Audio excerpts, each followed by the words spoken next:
마지막으로 고대영 사장의 해임안이 가결된 거에 대해서 오늘 문재인 대통령이 그것을 이제 사인하셨거든요. 신속하게, 네. 정확하게. 잘하셨습니다. 네, 제가 하셨고요. 네.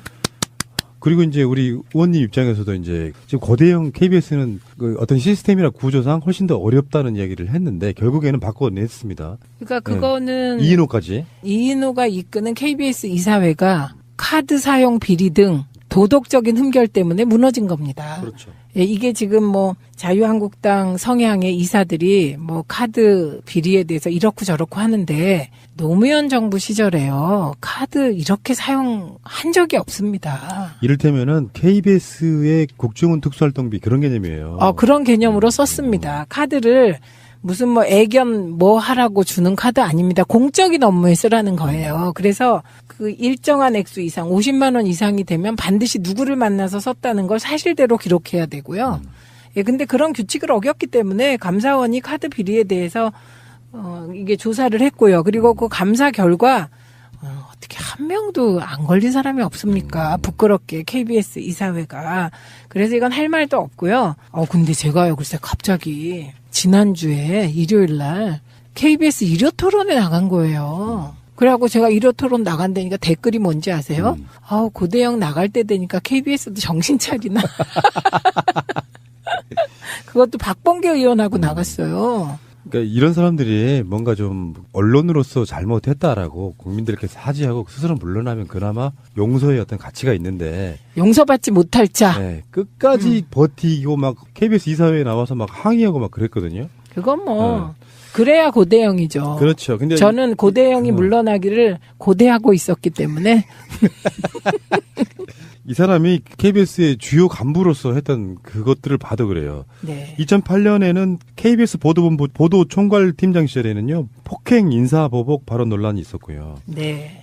보통 인물이 아니에요, 이 사람이. 2008년 12월부터 2010년 2월 동안에는 보도본부 보도국장실이었는데 네. 용산 참사 축소 편파 보도 논란이 있었고요. 네. 노무현 전 대통령 서거 관련 축소 왜곡 보도가 있었고요. 네. 천성관 검찰총장 지명자 의혹 특종 보도 누락했고요. 네. 그리고 2011년 1월부터 2012년 1월까지 보도본부 본부장 시절에는요. 이거 중요합니다. 민주당 도청 의혹 사건의 키맨이에요. 네. 이게 그때 KBS 수신료 인상과 관련하여 민주당 내부 회의를 도청한 사건이죠. 거기에도 연관이 돼 있다. 그러니까 실질적인 지시자였을 가능성이 높은 그 사람이고 네. 대기업으로부터 접대 골프 의혹도 있었고요. 다음에 위키리크스 폭로에 등장하기도 했던 사람이고 이게 네. 미국의 스파이라는 이야기예요, 이게.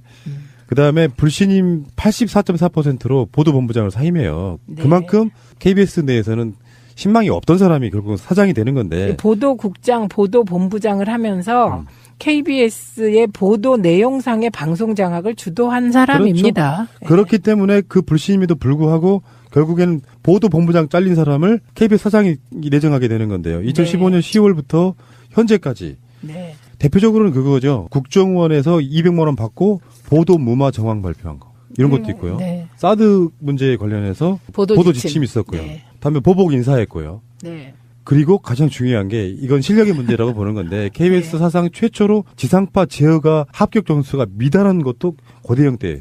작년에 이게 지난해에 진행된 겁니다. 네. 그러니까 지난해에 진행됐다는 건 박근혜 시절에 KBS가 쌓은 실적을 평가하는 거기 때문에 새 정부와는 아무 관련이 없습니다. 그렇죠. 수치화되는 네. 건데 이게 보통 저도 이제 제어가 심사를 해봤습니다만 과거에 지상파가 650점을 넘지 않는 경우는 없고요. 특히 KBS가 이런 점수를 받은 것은 있을 수 없는 일이에요. 근데 지금 한국방송 1이 646점, 한국방송2가 641점이라서 제어가 기준 점수가 650점이거든요. 이게 미달됐는데 이러면 뭐 제어가 취소해야죠. 합시다. 제어가 취소하세요. 진짜 두려움 없이 가야 돼. KBS 없어지면 맨날 왜 제어가를 조건 붙여서 제어가 합니까? 이러니까 방송들이 멋대로 하는 거예요. 그러니까 정말 법이 있어. 그 네. 법대로 하면 돼.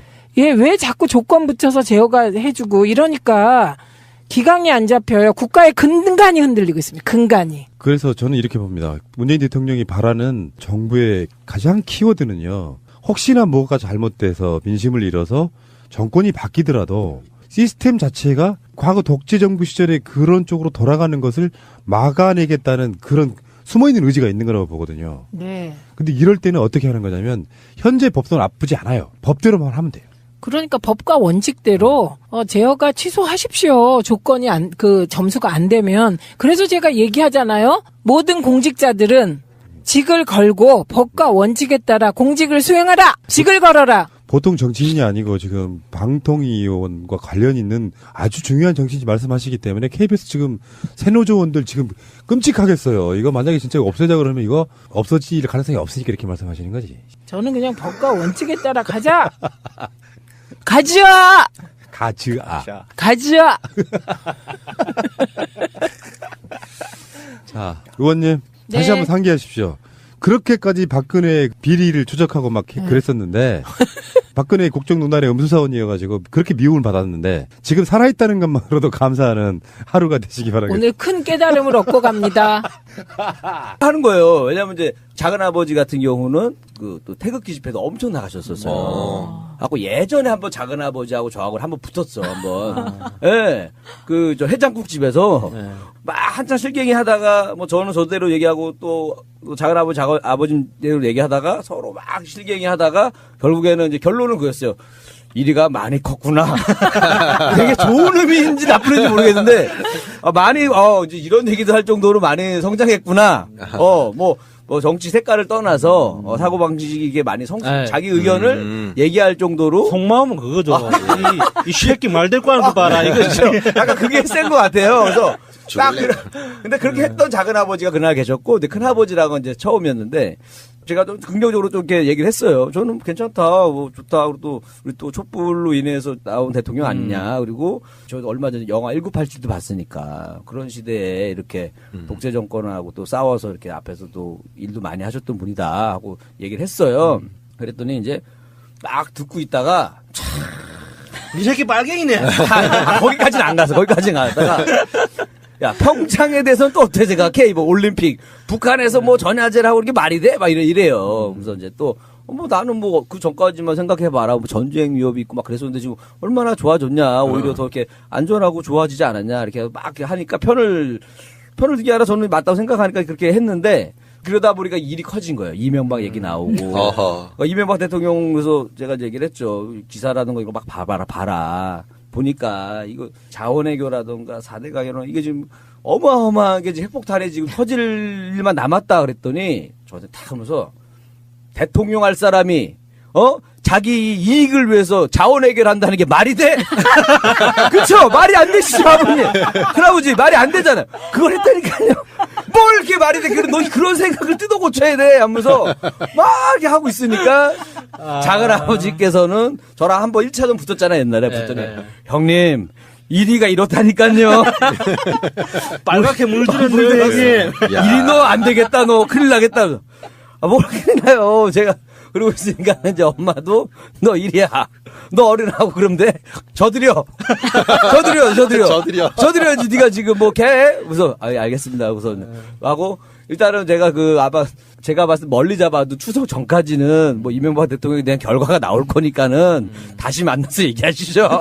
큰아버님하고 나왔어요. 근데 이런 것도 보면은 서로 듣는 얘기가 막 다른 거예요. 그러니까 제가 만나서 또 만나는 사람들, 제가 듣는 뭐 방송들, 거기서 얻는 정보들하고 우리 또 큰아버님이랑 작은아버님이 친구분들이라던가 뭐 어디서 뭐 카톡 날라온 거라던가 뭐 이런 거에서 얻는 정보가 서로 막 다른 거예요. 그러니까 서로 이렇게 부딪히다 보니까 이런 일이 벌어지는데 그래서 저는 이제 그 괴담이라는 주제를 딱 듣고 나서 생각을 해봤어요. 뭐 최근에도 많은 괴담들이 있지만 그 어렸을 때부터 한번 생각을 해봤거든요. 어렸을 때 제가 가장 먼저 들었던 괴담이 뭘까 생각해봤더니 이제 홍콩 할머니 괴담이 있었어요. 맞아, 그거 무서웠어요. 홍콩 할머니 괴담이 있어요. 근데 나는 항상 이제 이런 것들을 이제 생각을 해봐. 성인이 되니까 생각해요. 왜 이런 게 돌아다닐까 괴담이. 아까도 보면 큰아버님하고 이렇게 언쟁을 한 것도 가만 보면은 누군가 이익이 있는 거예요. 내 편을 들어주게끔 만들기 위해서 어떤 정보를 흘려주고 그걸 퍼뜨리고 뭐 이런 게 있는 것처럼 어렸을 때 이제 일단 홍콩 할머니 괴담도 내가 사실은 좀 연구를 해봤는데 일단은 그 괴담부터 한번 알려드릴게요. 먼저 좀 옛날 분들도 기억나실 텐데 홍콩 할머니가 그 고양이를 데리고 이 비행기를 탔는데 이 비행기가 사고가 난 거예요. 그 할머니가 돌아가셨어요. 비행기에서. 돌아가셔가지고 얼굴이 반이 고양이고 반이 할머니인 거예요. 여기 지역마다 편차가 조금 있네. 달라요. 얼굴이 반이 고양이 반이 할머니인데 어떤 걸로 들으셨는데요? 우리 그래서 마스크로 얼굴을 가리고 다니는데 마스크를 열면 입이 이렇게. 아니야, 그건 다른 거야. 그건 빨간 마스크 얘기. 아, 그런가? 다른 얘기야. 홍콩 할머니는 하여튼 그래가지고 이제 애기들이 이제 혼자 화장실을 가면 할머니가 잡아간다. 그럼 어떻게? 이런 설이 막 돌았어요. 그러니까 할머니가 그 아기를 잡아가서 어디다 쓰는 거예요? 잡아간다는 것까지만 해도 무서워. 충분히 무서워. 뭐 잡아먹는다도 있었고 여러 가지가 있어서. 뭐 어디서 팔아 넘긴다 뭐 이런. 네. 그래서 내가 가만히 생각해봤어요. 이제 그때는 무서웠죠. 그래갖고 화장실 갈 때 항상 엄마랑 같이 가고 막 그럴 때인데 가만히 이건 누가 만들었을까 생각해봤더니 인테리어 업자가 만들었어요. 그때는 화장실이 다 밖에 있었거든요. 화장실 안으로 넣는 문화를 만들기 위해서 이제 그 인테리어 업자가 퍼뜨린 게 아닐까. 그리고 또 하나가 뭐냐면 잘 때도 그 손톱 발톱을 이불 밖으로 빼놓으면 홍콩 할머니가 잡아간다는 거예요. 네. 그건 감기 들까봐 부모님이 만든 얘기. 부모님이 만든 걸 수도 있고. 제 생각으로 이제 손톱 깎기 회사에서. 그래서 손톱을 항상 혹시 나올 수도 있으니까 항상 자르고 자야 된다라는 걸. 제가 이야기를 들으면서 문득 생각이 났는데 그 홍콩 할매 귀신 괴담이 있던 그 시대에는 우리나라 치안이 굉장히 안 좋았어요. 맞아요. 그래서 그 인신매매도 진짜 비일비재했거든요. 그러니까 홍콩 할매 귀신이라는 괴담이 치안을 위해서 필요했던 게 아닐까 싶어요. 그러니까 아이들이 기본적으로 어른 손을 안 놓치고 잘 따라다니게. 그러니까 항상 어디 갈 때 보호자가 없는 상태에서는 움직이지 못하는 기능을 한 게 아닐까 하는 생각이 문득 드네요. 이것도 굉장히 일리가 있는 얘기. 망태 할아버지가 잡아간다 이런 거. 그렇죠. 망태 할아버지가 잡아간다는 얘기 있었어요. 밤에 혼자 나가서 놀지 말라고 약간 만들어 놓은 그런 이야기 같은 거잖아요. 그러니까 일리가 있는 얘기 같아요. 그러니까 이것도 어떻게 보면 정부 쪽에서 미아 방지라든가 유괴 방지를 위해서 자체 방법. 뿌렸을 수도 있고. 그 다음에 이제 왜 하필 이게 이제 음모론으로 가자면 왜 하필 홍콩 할머니였을까라고 생각을 했거든요. 생각해 보니까 그때 홍콩의 이미지가 너무 좋았어. 내가 어렸을 때 보면은. 그렇죠. 뭔가 뭐 남녀간에도 뭐 좋은 거는 홍콩 간다 뭐 이렇게. 뭔가 그 좋은 기분이 들면 나 홍콩 가는 거야. 뭐 이러면서 괜히 막 홍콩은 굉장히 좋은 날. 홍콩의 밤거리부터 해가지고. 그때 또 영화들이 되게 히트칠 때잖아. 홍콩 영화. 그렇죠. 홍콩 영화도 막 주윤발부터 해서 뭐 유독화 이런 사람 나오면서. 홍콩에 대한 막 그런 환상을 가질 때. 그게 우리나라하고 중국하고 수교가 안 됐던 당시였는데. 맞아요. 홍콩은 교류가 됐었죠. 그래서 홍콩은 굉장히 좋은 이미지가 있다 보니까 정부에서 홍콩을 가고 싶잖아요. 그러니까 자꾸 이제 해외 가면 외화가 빠져나가니까 막기 위해서 홍콩은 무서운 나라다. 무서운 나라는 이미지를 취해서 정부 차원에서 홍콩 할머니 모여가지고 문고리 5인방이 모여가지고 야 이거 좋은 의도로 야 해외여행 많이 못 갈 만한 괴담을 하나 만들어라. 특종 보도 누락했고요. 네. 그리고 2011년 1월부터 2012년 1월까지 보도본부 본부장 시절에는요. 이거 중요합니다. 민주당 도청 의혹 사건의 키맨이에요. 네, 이게 그때 KBS 수신료 인상과 관련하여 민주당 내부 회의를 도청한 사건이죠. 거기에도 연관이 돼 있다. 그러니까 실질적인 지시자였을 가능성이 높은 그 사람이고. 네. 대기업으로부터 접대 골프 의혹도 있었고요. 다음에 위키리크스 폭로에 등장하기도 했던 사람이고 이게 미국의 스파이라는 얘기예요. 이게. 그다음에 불신임 84.4%로 보도본부장을 사임해요. 네. 그만큼 KBS 내에서는 신망이 없던 사람이 결국 사장이 되는 건데. 보도국장, 보도본부장을 하면서 KBS의 보도 내용상의 방송 장악을 주도한 사람입니다. 그렇죠. 그렇기 때문에 그 불신임에도 불구하고 결국에는 보도본부장 잘린 사람을 KBS 사장이 내정하게 되는 건데요. 2015년 10월부터 현재까지. 네. 대표적으로는 그거죠. 국정원에서 200만 원 받고 보도 무마 정황 발표한 거. 이런 것도 있고요. 네. 사드 문제에 관련해서 보도 지침 있었고요. 네. 다음에 보복 인사했고요. 네. 그리고 가장 중요한 게 이건 실력의 문제라고 보는 건데 KBS 네. 사상 최초로 지상파 제어가 합격 점수가 미달한 것도 고대영 때예요. 작년에 이게 지난해에 진행된 겁니다. 네. 그러니까 지난해에 진행됐다는 건 박근혜 시절에 KBS가 쌓은 실적을 평가하는 거기 때문에 새 정부와는 아무 관련이 없습니다. 그렇죠. 수치화되는 네. 건데 이게 보통 저도 이제 제어가 심사를 해봤습니다만 과거에 지상파 지상파가 650점을 넘지 않는 경우는 없고요. 특히 KBS가 이런 점수를 받은 것은 있을 수 없는 일이에요.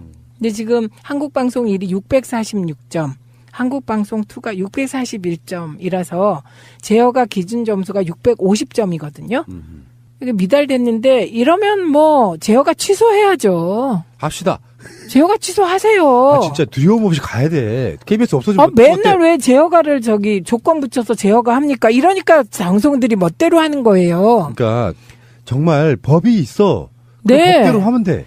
예, 왜 자꾸 조건 붙여서 제어가 해주고 이러니까 기강이 안 잡혀요. 국가의 근간이 흔들리고 있습니다. 근간이. 그래서 저는 이렇게 봅니다. 보면은 누군가의 이익이 있는 거예요. 내 편을 들어주게끔 만들기 위해서 어떤 정보를 흘려주고 그걸 퍼뜨리고 뭐 이런 게 있는 것처럼 어렸을 때 이제 일단 홍콩 할머니 괴담도 내가 사실은 좀 연구를 해봤는데 일단은 그 괴담부터 한번 알려드릴게요. 먼저 좀 옛날 분들도 기억나실 텐데 홍콩 할머니가 그 고양이를 데리고 이 비행기를 탔는데 이 비행기가 사고가 난 거예요. 그래서 할머니가 돌아가셨어요. 비행기에서. 돌아가셔가지고 얼굴이 반이 고양이고 반이 할머니인 거예요. 여기 지역마다 편차가 조금 있네. 달라요. 얼굴이 반이 고양이 반이 할머니인데 어떤 걸로 들으셨는데요? 우리 그래서 마스크로 얼굴을 가리고 다니는데 마스크를 열면 입이 이렇게. 아니야, 그건 다른 거. 그건 빨간 마스크 얘기. 아, 그런가? 다른 얘기. 버전이 홍콩 다른 거. 할머니는 하여튼 그래가지고 이제 애기들이 이제 혼자 화장실을 가면 할머니가 잡아간다. 그럼 어떡해. 이런 설이 막 돌았어요. 그러니까 할머니가 그 아기를 잡아가서 어디다 쓰는 거예요? 잡아간다는 것까지만 해도 무서워. 충분히 무서워. 뭐 잡아먹는다도 있어. 여러 가지가 있어서. 뭐 어디서 팔아 넘긴다 뭐 이런. 네. 그래서 내가 가만히 생각해봤어요. 이제 그때는 무서웠죠. 그래갖고 화장실 갈 때 항상 엄마랑 같이 가고 막 그럴 때인데 가만히 이건 누가 만들었을까 생각해봤더니 인테리어 업자가 만들었어요. 그때는 화장실이 다 밖에 있었거든요. 화장실 안으로 넣는 문화를 만들기 위해서 이제 그 인테리어 업자가 퍼뜨린 게 아닐까. 그리고 또 하나가 뭐냐면 잘 때도 그 손톱 발톱을 이불 밖으로 빼놓으면 홍콩 할머니가 잡아간다는. 네. 그건 감기 들까봐 부모님이 만든 얘기. 부모님이 만든 걸 수도 있고. 제 생각으로 이제 손톱 깎기 회사에서. 그래서 손톱을 항상 혹시 나올 수도 있으니까 항상 자르고 자야 된다라는 걸. 제가 이야기를 들으면서 문득 생각이 났는데 그 홍콩 할매 귀신 괴담이 있던 그 시대에는 우리나라 치안이 굉장히 안 좋았어요. 맞아요. 그래서 그 인신매매도 진짜 비일비재했거든요. 그러니까 홍콩 할매 귀신이라는 괴담이 치안을 위해서 필요했던 게 아닐까 싶어요. 그러니까 아이들이 기본적으로 어른 손을 안 놓치고 잘 따라다니게. 그러니까 항상 어디 갈 때 보호자가 없는 상태에서는 움직이지 못하는 기능을 한 게 아닐까 하는 생각이 문득 드네요. 이것도 굉장히 일리가 있는 얘기. 문재인 대통령이 바라는 정부의 가장 키워드는요. 혹시나 뭐가 잘못돼서 민심을 잃어서 정권이 바뀌더라도 시스템 자체가 과거 독재 정부 시절에 그런 쪽으로 돌아가는 것을 막아내겠다는 그런 숨어있는 의지가 있는 거라고 보거든요. 네. 근데 이럴 때는 어떻게 하는 거냐면 현재 법도 나쁘지 않아요. 법대로만 하면 돼요. 그러니까 법과 원칙대로 제어가 취소하십시오. 조건이 점수가 안 되면. 그래서 제가 얘기하잖아요. 모든 공직자들은 직을 걸고 법과 원칙에 따라 공직을 수행하라. 직을 걸어라. 보통 정치인이 아니고 지금 방통위원과 관련 있는 아주 중요한 정치인이 말씀하시기 때문에 KBS 지금 새노조원들 지금 끔찍하겠어요. 이거 만약에 진짜 없애자 그러면 이거 없어질 가능성이 없으니까 이렇게 말씀하시는 거지. 저는 그냥 법과 원칙에 따라 가자. 가자. 가자. 자, 의원님 다시 네. 한번 상기하십시오. 그렇게까지 박근혜 비리를 추적하고 막 그랬었는데 박근혜 국정농단의 음수사원이어가지고 그렇게 미움을 받았는데 지금 살아있다는 것만으로도 감사하는 하루가 되시기 바랍니다. 오늘 큰 깨달음을 얻고 갑니다. 하는 거예요. 왜냐면 이제 작은 아버지 같은 경우는 그 또 태극기 집회도 엄청 나가셨었어요. 하고 예전에 한번 작은 아버지하고 저하고 한번 붙었어 한번. 예. 그 저 해장국 집에서 막 한참 실갱이 하다가 뭐 저는 저대로 얘기하고 또 작은 아버지대로 얘기하다가 서로 막 실갱이 하다가 결국에는 이제 결론은 그였어요. 이리가 많이 컸구나.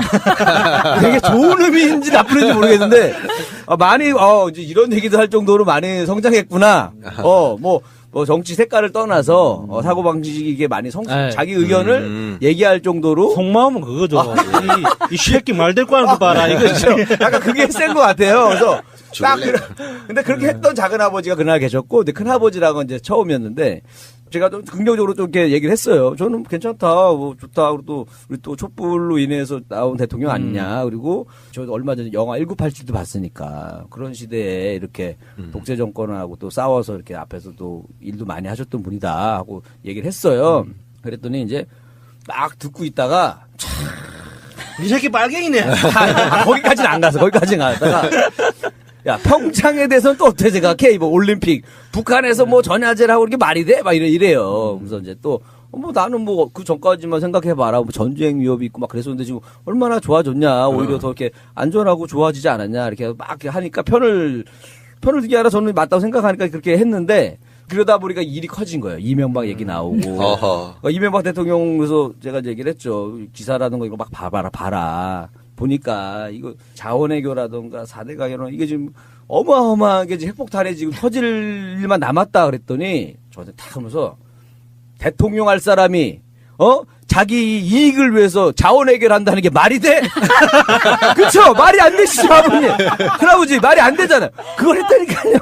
뭘 이렇게 말이 돼? 너 그런 생각을 뜯어 고쳐야 돼. 하면서 막 이렇게 하고 있으니까 작은 아버지께서는 저랑 한번 1차전 붙었잖아요, 옛날에. 붙더니 형님, 1위가 이렇다니까요. 빨갛게 물들었네요, 형님. 일이 너 안 되겠다, 너 큰일 나겠다. 뭘 큰일 나요. 제가 그러고 있으니까 이제 엄마도 너 일이야. 너 어른하고 그러면 돼. 저들여. 저들여야지. 네가 지금 뭐 개? 우선 알겠습니다. 우선 하고 일단은 제가 제가 봤을 때 멀리 잡아도 추석 전까지는 뭐 이명박 대통령에 대한 결과가 나올 거니까는 다시 만나서 얘기하시죠. 큰아버님하고 나왔어요. 근데 이런 것도 보면은 서로 듣는 얘기가 막 다른 거예요. 그러니까 제가 만나서 또 만나는 사람들, 제가 듣는 뭐 방송들, 거기서 얻는 정보들하고 우리 또 큰아버님이랑 작은아버님이 친구분들이라던가 뭐 어디서 뭐 카톡 날라온 거라던가 뭐 이런 거에서 얻는 정보가 서로 막 다른 거예요. 그러니까 서로 이렇게 부딪히다 보니까 이런 일이 벌어지는데 그래서 저는 이제 그 괴담이라는 주제를 딱 듣고 나서 생각을 해봤어요. 뭐 최근에도 많은 괴담들이 있지만 그 어렸을 때부터 한번 생각을 해봤거든요. 어렸을 때 제가 가장 먼저 들었던 괴담이 뭘까 생각해봤더니 이제 홍콩 할머니 괴담이 있었어요. 맞아, 그거 무서웠어요. 홍콩 할머니 괴담이 있어요. 근데 나는 항상 이제 이런 것들을 이제 생각을 해봐. 성인이 되니까 생각해요. 왜 이런 게 돌아다닐까 괴담이. 아까도 보면 큰아버님하고 이렇게 언쟁을 한 것도 마지막으로 고대영 사장의 해임안이 가결된 거에 대해서 오늘 문재인 대통령이 그것을 이제 사인하셨거든요. 신속하게, 네. 정확하게. 잘하셨습니다. 네, 제가 하셨고요. 네. 그리고 이제 우리 의원님 입장에서도 이제 지금 고대형 KBS는 그 어떤 시스템이나 구조상 훨씬 더 어렵다는 이야기를 했는데 결국에는 바꿔냈습니다. 그러니까 그거는 이인호가 이끄는 KBS 이사회가 카드 사용 비리 등 도덕적인 흠결 때문에 무너진 겁니다. 그렇죠. 예, 이게 지금 뭐 자유한국당 성향의 이사들이 뭐 카드 비리에 대해서 이렇고 저렇고 하는데 노무현 정부 시절에요. 카드 이렇게 사용한 적이 없습니다. 이를테면은 KBS의 국정원 특수활동비 그런 개념이에요. 그런 개념으로 썼습니다. 카드를 무슨 뭐 애견 뭐 하라고 주는 카드 아닙니다. 공적인 업무에 쓰라는 거예요. 그래서 그 일정한 액수 이상 50만 원 이상이 되면 반드시 누구를 만나서 썼다는 걸 사실대로 기록해야 되고요. 예, 근데 그런 규칙을 어겼기 때문에 감사원이 카드 비리에 대해서 이게 조사를 했고요. 그리고 그 감사 결과 어떻게 한 명도 안 걸린 사람이 없습니까? 부끄럽게 KBS 이사회가. 그래서 이건 할 말도 없고요. 근데 제가요, 글쎄 갑자기 지난주에 일요일 날 KBS 일요 토론에 나간 거예요. 그래갖고 제가 일요 토론 나간다니까 댓글이 뭔지 아세요? 고대영 나갈 때 되니까 KBS도 정신 차리나. 그것도 박범계 의원하고 나갔어요. 그러니까 이런 사람들이 뭔가 좀 언론으로서 잘못했다라고 국민들께 사죄하고 스스로 물러나면 그나마 용서의 어떤 가치가 있는데 용서받지 못할 자. 네, 끝까지 버티고 막 KBS 이사회에 나와서 막 항의하고 막 그랬거든요. 그건 뭐 그래야 고대영이죠. 그렇죠. 근데 저는 고대영이 물러나기를 고대하고 있었기 때문에 이 사람이 KBS의 주요 간부로서 했던 그것들을 봐도 그래요. 네. 2008년에는 KBS 보도본부 보도총괄팀장 시절에는요, 폭행 인사보복 발언 논란이 있었고요. 네. 보통 인물이 아니에요, 이 사람이. 2008년 12월부터 2010년 2월 동안에는 보도본부 보도국장 시절이었는데, 네. 용산 참사 축소 편파 보도 논란이 있었고요. 네. 노무현 전 대통령 서거 관련 축소 왜곡 보도가 있었고요. 네. 천성관 검찰총장 지명자 의혹